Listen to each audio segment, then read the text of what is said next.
कैसे हैं आप सब। होप सब बहुत अच्छे होंगे। तो आज जो वीडियो है वो स्पेशल वीडियो है, क्योंकि इस वीडियो में हम फुल्ली सॉल्व असाइनमेंट आप सबके साथ शेयर करने वाले हैं। सबसे पहले तो जिन्होंने भी BASDH कोर्स ले रखा है उन सभी के लिए ये वीडियो बहुत ही इम्पोर्टेंट होने वाला है। और यहाँ पे आप देख सकते हैं ये जनवरी 2025 सेशन में जिन्होंने एडमिशन लिया उनके लिए, और खैर जुलाई वाला तो अब निकल ही गया तो उनकी तो बात ही नहीं करेंगी। स्पेशली अब ये जनवरी 2025 वालों के लिए वीडियो रहने वाली है। तो इसमें देख सकते हैं जो हमारा BSDC सब्जेक्ट है इसका नाम है भाषा विज्ञान और हिंदी भाषा, और ये वैलिड असाइनमेंट है। आप देख सकते हैं यहाँ पे पूरा वैलिड लिखा हुआ है 2024-25। सब्जेक्ट हिंदी भाषा, सब्जेक्ट जो है हमारा यहाँ पे भाषा विज्ञान और हिंदी भाषा है। अब चलते हैं आगे की ओर। तो आगे यहाँ पे हमारा असाइनमेंट सबमिशन के रिगार्डिंग कुछ निर्देश दिए होते हैं जो कि हम यहाँ पे पढ़ लेंगे। देखिए यहाँ पे लिखा हुआ है दिसंबर माह की सत्रांत परीक्षा के लिए 31 अक्टूबर, यानी कि जैसे कि अगर एग्ज़ाम दिसंबर में है तो असाइनमेंट जो सबमिशन होना है वो है 31 अक्टूबर हमारी लास्ट डेट होगी। और अगर जुलाई या जून में एग्ज़ाम है तो लास्ट डेट हमारी 30 अप्रैल रहती है। तो खैर ये तो रही इस क्वेश्चन पेपर के अकॉर्डिंग हमारी लास्ट डेट, बट ये डेट सभी को पता है कि बढ़ती रहती है। और भी कुछ निर्देश हैं, इनको हम ध्यान से ना पढ़ते हुए आगे की ओर चलेंगे। और यहाँ से हम अपना पहला क्वेश्चन, दूसरा क्वेश्चन और तीसरा क्वेश्चन देख सकते हैं। तो ये जो हमारा असाइनमेंट होता है ना, बेसिकली 2 खंड पर आधारित होता है, खंड 1 और खंड 2।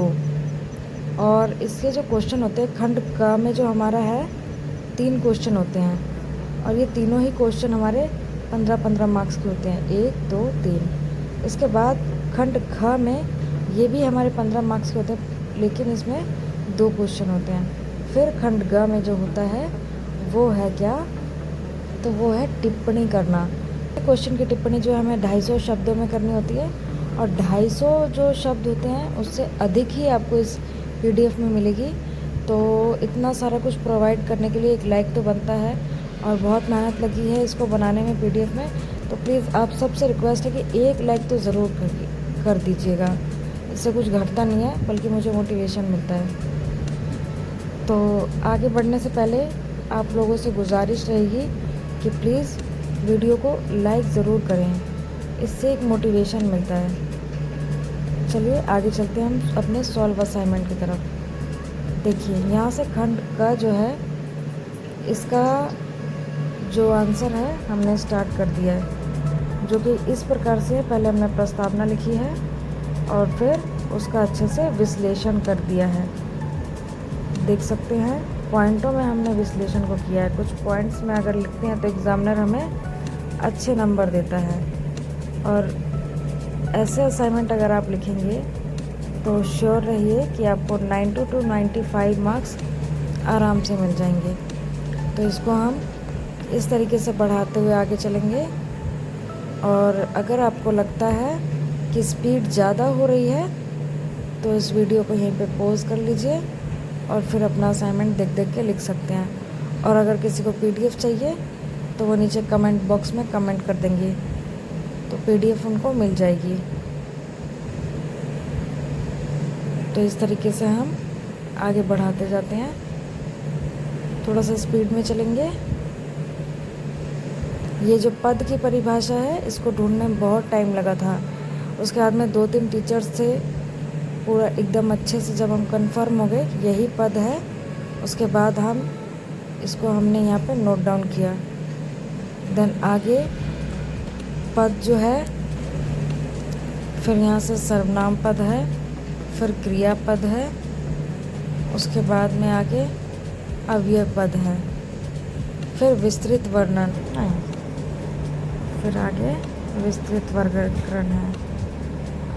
फिर देखिए निपात के लिए वो उसी में पूछा था, जो पद है उसी के अंदर निपात भी आया था। देन इसका निष्कर्ष हमने निकाल दिया है। अब आगे है सरल वाक्य के विविध प्रकारों का उदाहरण सहित विवेचन कीजिए। इसको भी ढूंढने में बहुत टाइम लगा था, बहुत ज़्यादा। जो सरल वाक्य है इसके प्रकार अलग होते हैं और वाक्यों के प्रकार अलग होते हैं। आप लोग देख सकते हैं यहाँ से कुछ इस प्रकार से है। अगर वीडियो की क्वालिटी आपको अच्छी लग रही है, सॉरी पीडीएफ की क्वालिटी अगर आपको अच्छी लग रही है, तो बार बार मैं बस एक ही बात कहूँगी, प्लीज़ आप लोग इसको लाइक कीजिएगा, क्योंकि बहुत मेहनत लगी है।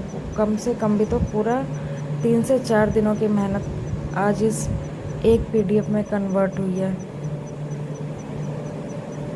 बस लाइक करने के लिए हम बोल रहे हैं और कुछ भी नहीं। इससे मुझे लगेगा ना कि हाँ, जो मैंने जो मेहनत की है वो किसी को पसंद आ रही है।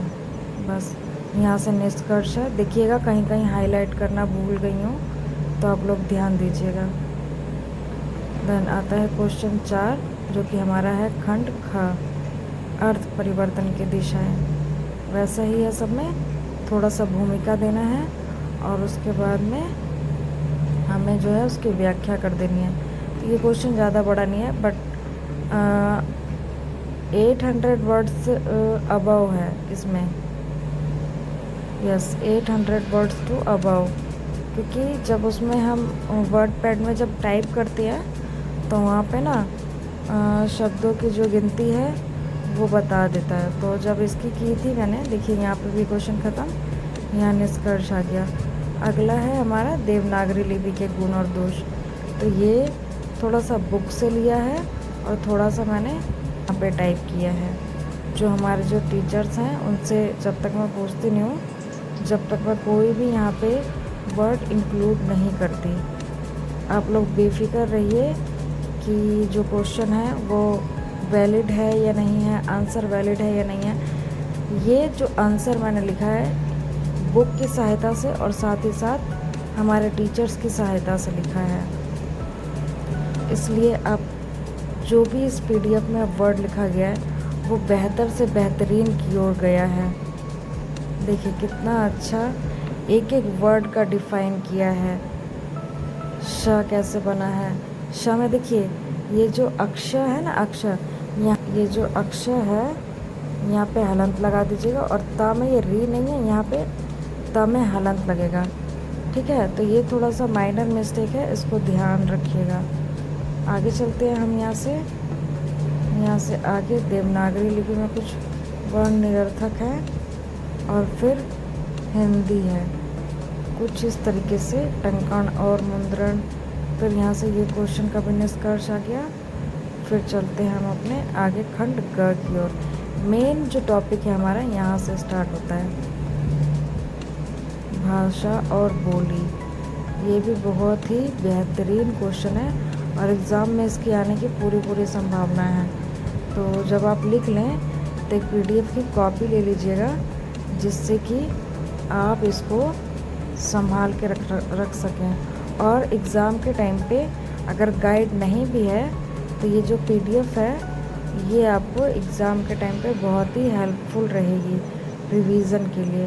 तो अगर आप रिवीज़न के लिए पीडीएफ चाहते हैं तो प्लीज़ कमेंट में एक बार कमेंट कर दीजिएगा पीडीएफ, आपको पीडीएफ मिल जाएगी। इसी प्रकार से हम अपना अगला क्वेश्चन देखते हैं, आंशिक अवरोधी जिन व्यंजनों की। ये तो वही है, पहले वाला ही चल रहा है।